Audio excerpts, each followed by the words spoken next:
Guitar tips, just the tips, just for you. Guitar tips.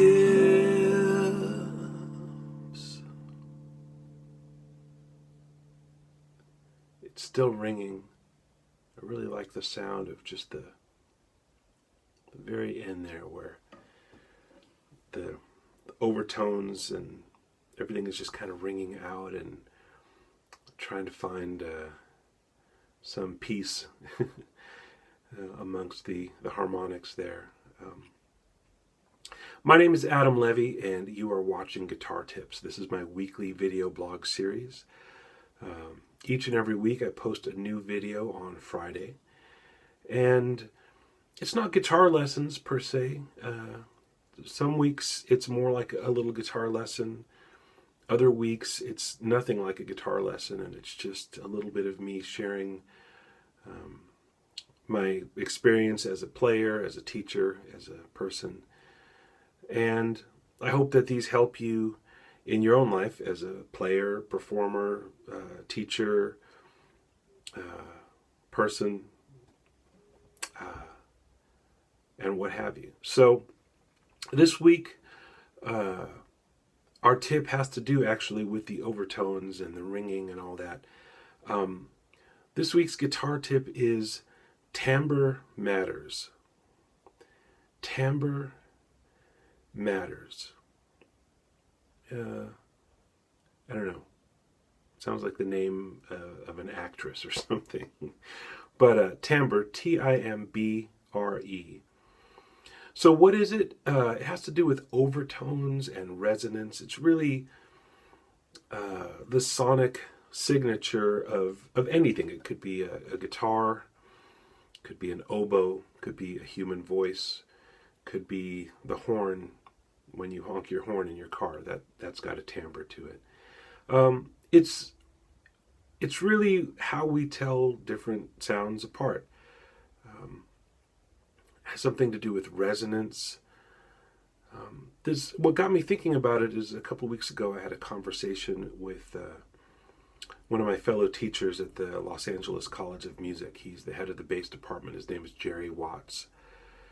And he was talking about timbre as a bass player, timbre and envelope.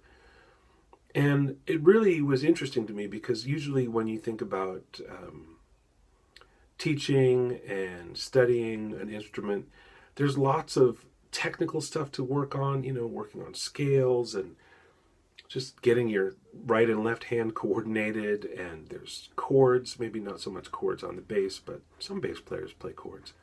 But on the guitar, there's just lots and lots of technical stuff. There's also just information. You have to memorize a lot of musical stuff, and then kind of, I guess people just figure that you'll discover timbre on your own.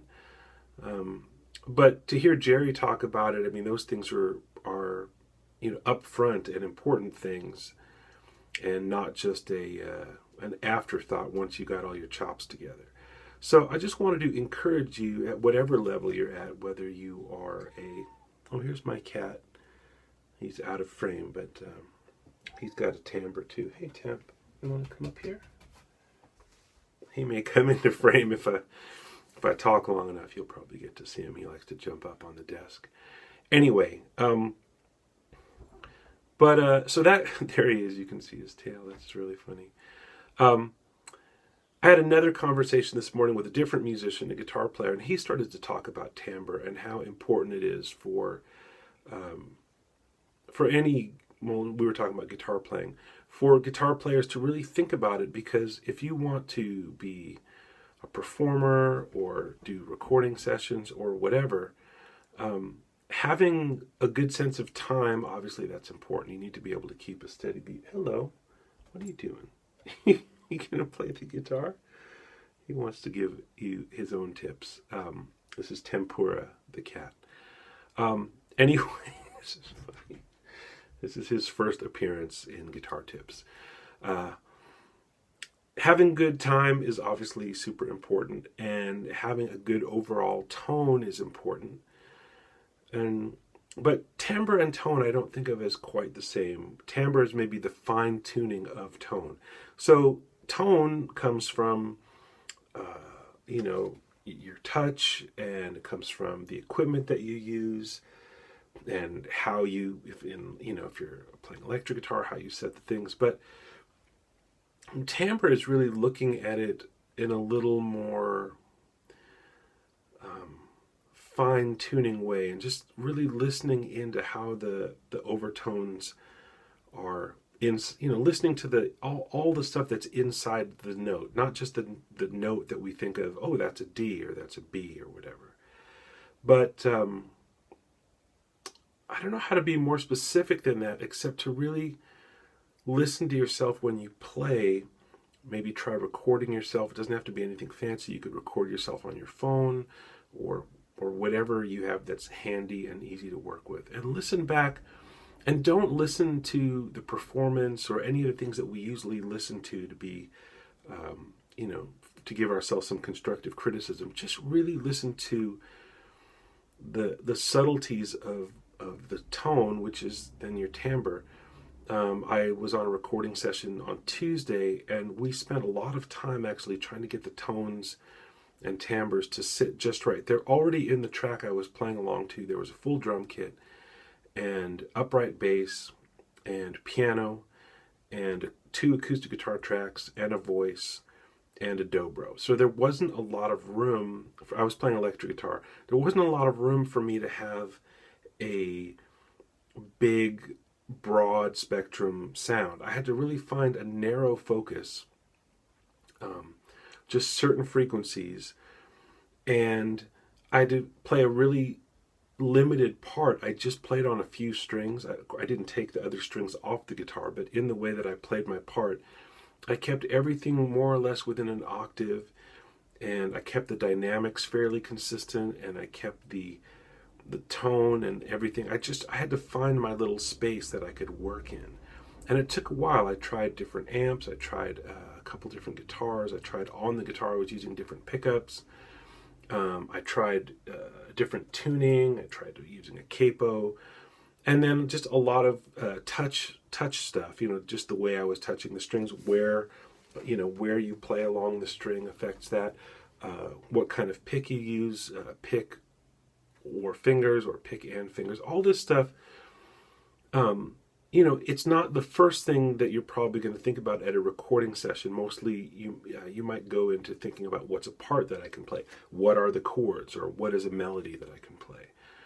But whatever you choose to play, unless it's going to sit right in the sonic space that you're working in, it's not really going to add any musicality to the track, because it just won't sit there. It won't sit comfortably amongst the other things. A really good example of timbre in my own playing life is, there's a drummer named Jay Bellerose. If you don't know him, you can look him up. It's Bellerose. And I've been playing with him fairly regularly in the past few months. But for years before I was playing with him, I used to hear him on records. He works a lot for producers like T-Bone Burnett and Joe Henry. I don't know if you know those guys. You could look them up.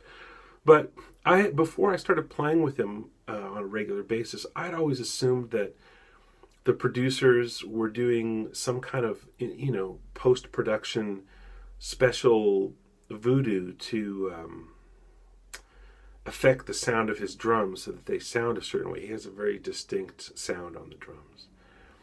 And when I started playing with him just in little, jazz clubs, or even just rehearsing in his living room, I realized that actually it has nothing to do with what mics are used or what effects or whatever.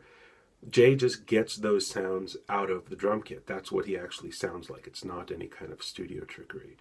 So that's a timbre thing, and I don't know enough about drums to tell you how he gets the sounds that he gets, but some of it is in choices. What kinds of drums are you going to play, and what kinds of heads, and how do you tune it, and then are you using sticks or mallets or whatever. But a lot of it seems to me, is just touch, and it's touch in the service of trying to make the drums speak in a particular personal way. And that's, long story long, that's what I'm talking about. It's about timbre. It's about the color. It's about the overtones. It's about resonance. It's about all the stuff that are, what's behind the notes or what's inside the notes, if you want to think of it that way. So that's the guitar tip. I'm going to give you one. The tip is timbre matters. Timbre matters. I'm also going to mention one other thing. It's related to a couple of weeks ago. I did a tip on using different kinds of guitar picks. Well, I don't think I mentioned this then. I'm going to mention it now. If you're somebody like me who likes to go back and forth between pick and fingers, I would really recommend that you work out a way to palm the pick or hide the pick.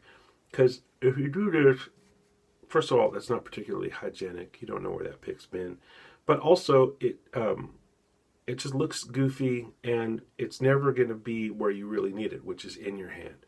So the place that I usually hold a pick when I'm not using it is here in my middle finger, in this knuckle joint right here. Most picks for me will sit right there. And then I can play finger style,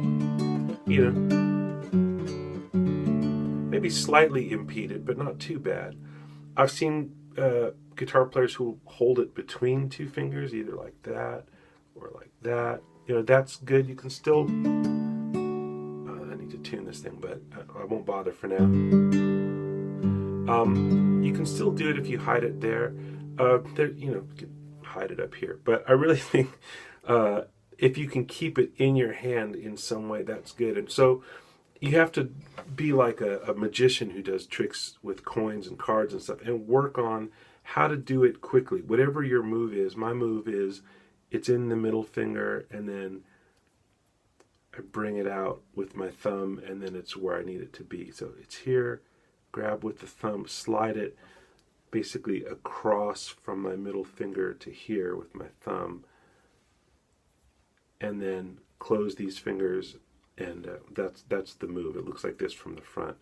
So it's it's like a magic trick or something, except it's not a very good trick. There you go.